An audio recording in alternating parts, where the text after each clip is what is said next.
अजीज़ों, इस वक्त हम कोह सयून के बारे में कुछ बातें सीखेंगे। बुनियादी तौर पर अगर हम कोह सयून के जोग्राफियाई पस मंज़र और उसके बारे में देखें तो इस पहाड़ी पर यबूसियों जो कि कदीम बाशिंदे हैं उनका ये नाकाबिल तस्खीर किला था। अब हवाला देख सकते हैं दूसरा सैमुएल उसका 5वां बाब उसकी 6ठी आयत से लेकर 9वीं आयत तक। फिर दोहराऊंगा, दूसरा सैमुएल 5वां बाब 6ठी आयत से लेकर 9वीं आयत तक। लेकिन दाऊद ने उसे फतह करके दाऊद का शहर उसके नाम दिया और यह मुत्तहदा सल्तनत का दारुल हुकूमत बन गया। इस पहाड़ी की अहमियत की वजह यह थी कि 3 अतराफ पर अमूदी ढलवानें थीं और चौथी तरफ जहौन का चश्मा था। इस तरह इसके जोग्राफियाई महल वक़ू ने इसे नाकाबिल तस्खीर बना दिया था। इसकी शक्ल इंसानी पाँव की शक्ल की मानद थी जिसकी एड़ी जनूब की तरफ थी। दाऊद ने इस पर कब्ज़ा करने के बाद अहद के संदूक को यहाँ मुंतकिल कर दिया। दूसरा सैमुएल 6ठा बाब उसकी 10वीं आयत से लेकर 12वीं आयत तक। दूसरा सैमुएल 6ठा बाब 10वीं आयत से लेकर 12वीं आयत तक। उस वक्त से ये पहाड़ी मुतबरक समझी जाने लगी। इसके बाद जब अहद के संदूक को नज़दीक ही हैकल में मुंतकिल कर दिया गया तो वो इलाका भी सेहोन कहलाने लगा। आज सेहोन और यरूशलेम मुतरादिफ अल्फाज हैं क्योंकि सेहोन यरूशलेम का जनूबी हिस्सा है। मुआज़ने के तौर पर यरूशलेम या सेहोन की अहमियत का पस मंज़र खुदावंद यीशु मसीह की आमद सानी और उसकी अबदी बादशाही के तनाजुर में पेश किया गया है, जिसका अंदाज़ा उन बेशुमार पेशंगोइयों से किया जा सकता है।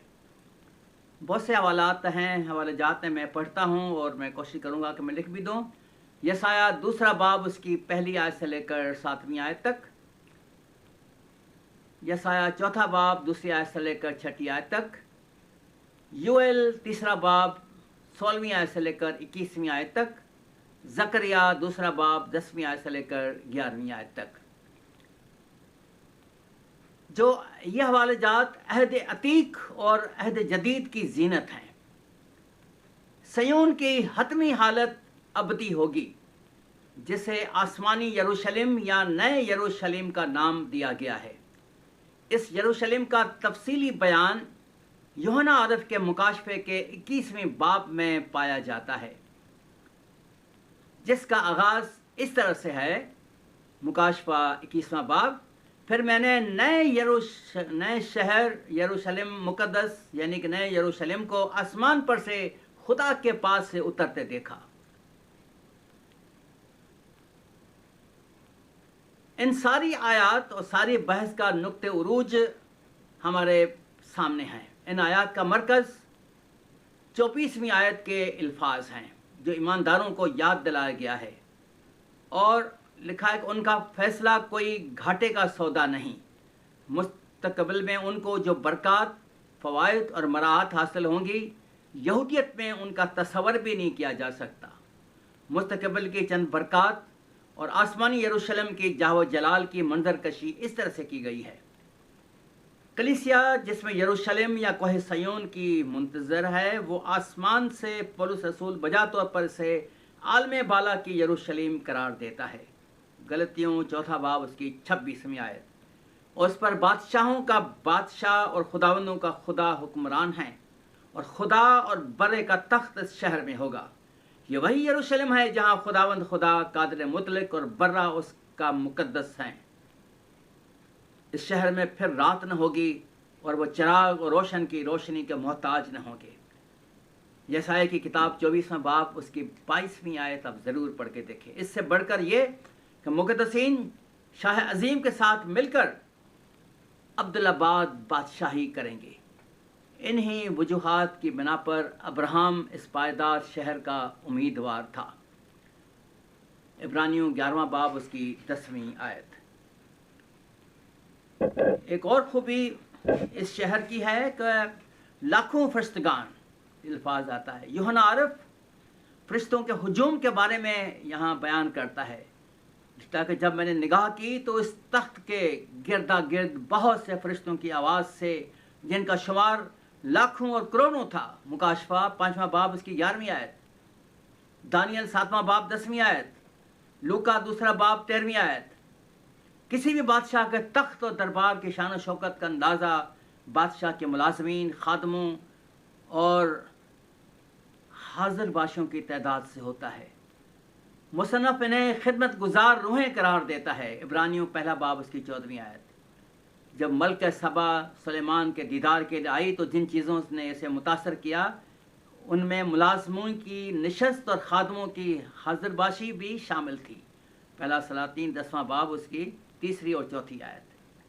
और फिर इसमें एक जिक्र है पैलोठों की आम जमायत। पैलोठों से क्या मतलब है? वाहिद के तौर पर यह लक़ब खुदावन यसु मसीह के लिए वक्फ है, जैसा कि इब्रानियों 1 बाब उसकी 6ठी आयत में है। वो भाइयों में पहलोठा, इब्रानियों 8वां बाब 29वीं आयत। मुर्दों में से जी उठने वालों में पहलोठा, कुलसियों 1 बाब 18वीं आयत, मुकाशवा 1 बाब 5वीं आयत। लेकिन जमा के तौर पर इसका इतलाक मुक़द्दसीन पर होता है।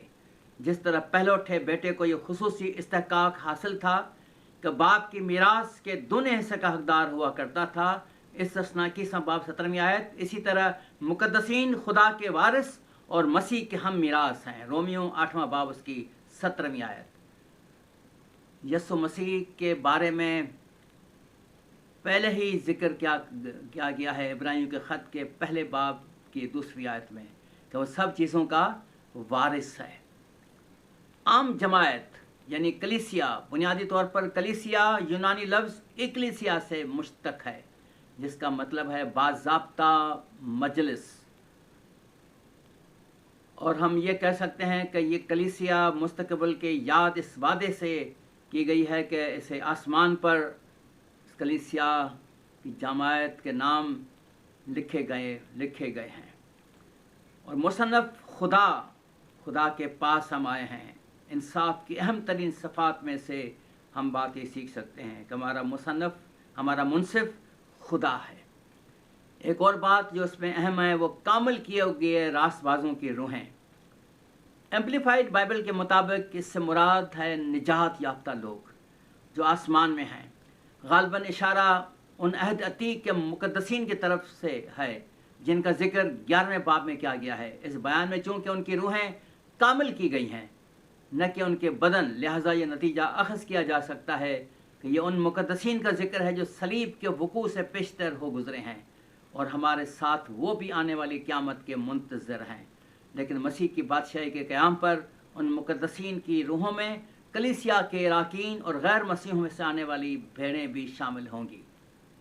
और फिर 6 नंबर पर नए अहद का दरमियानी यसू। देखें ज़रा गलतियों 3 बाब उसकी 20वीं आयत, कुलसियों 1 बाब 20वीं आयत, 1 तिमोथेयुस 2 बाब उसकी 5वीं आयत, इब्रानियों 8वां बाब उसकी 6ठी आयत, 9वां बाब 15वीं आयत। दरमियानी उन दो पार्टियों के दरमियानी शख्सियत है जिनके ताल्लुकात आपस में कशीदा या मुनक़ता हैं। इसका काम दोनों के दरमियान राब्ता कायम करके मुनक़ता रिश्ते को जोड़कर दोस्ती को बहाल करना है। खुदावंद यीशु मसीह ने खुदा और इंसान के दरमियान यही अहम फ़र्ज़ अदा किया। खुदा के हुजूर इंसानों की कामिल नुमाइंदगी करने के लिए लाजमी था कि दरमियानी बेख़ता और गुनाह से मुबर्रा हो। यही वजह है कि मूसा और दीगर अंबिया की नुमाइंदगी नामुकम्मल थी और सिर्फ़ अपनी उम्मत के लिए थी। हम शुक्रगुजारी करते हैं इस बात के लिए कि खुदावंद यीशु मसीह हमारा दरमियानी है और हमारा खुदा से, अपने आसमानी खुदा से, कादिर मुतलक बाप से मिलाप हो गया है। खुदा हम सबको बरकत बख्शे। आमीन।